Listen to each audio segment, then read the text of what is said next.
Right, we're going to demonstrate the Viron salt chlorinator and look specifically at the install menu. So to get there, we're in the maintenance menu here. We press maintenance, we keep pressing next until you see install come up in the middle, then press the middle button to get in here. The first sub-menu is the timer enabled section. So you can actually turn the timers on or off with this salt chlorinator. That means you don't have to specifically order an S model or a T model chlorinator. You can order one chlorinator and turn the timers on or off. So it should make it easier from an order point of view. To change it, turn them off, and use the up and down arrows. So not enabled or enabled. We'll leave these as enabled and accept it.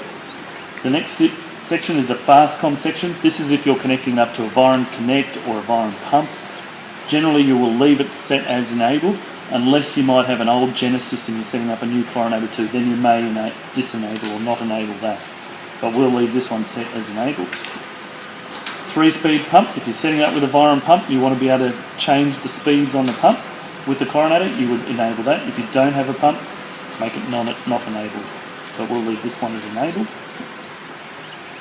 You can pretty much leave it there, or if you continue to set, there's a couple of other little features that you can do. So we'll say yes, we'll continue. Now this is your pump flow check, so this is your no flow section. If you want to turn the no flow protection off, you can do that here. I don't see any reason why you'd want to do that. It's a protection for your pump. If there's no water flow, it will turn off the power to the pump and protect the pump. So I would always suggest you leave that enabled. The next one is there is a light transformer for our arc light transformers in this chlorinator. So if you're building a new pool, you can actually use the arc light and this chlorinator and it can run the light for you. But we'll turn it on or turn it off. We'll leave it off. You can adjust the cell reversal period of time as well. You can lengthen it or shorten it.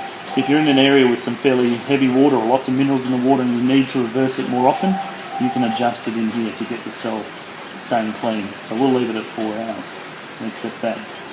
This cell reversal part, this is similar to what it was in the VX chlorinator when you wanted to reverse it manually, change the polarity of the cell. You would come in here and say yes if you wanted to change it straight away. We'll say no at this stage and continue through the menu. The pool water volume, you can actually set the size of the pool. I'd suggest you do this. It's a good little safety thing to make sure that it's set up properly for your pool.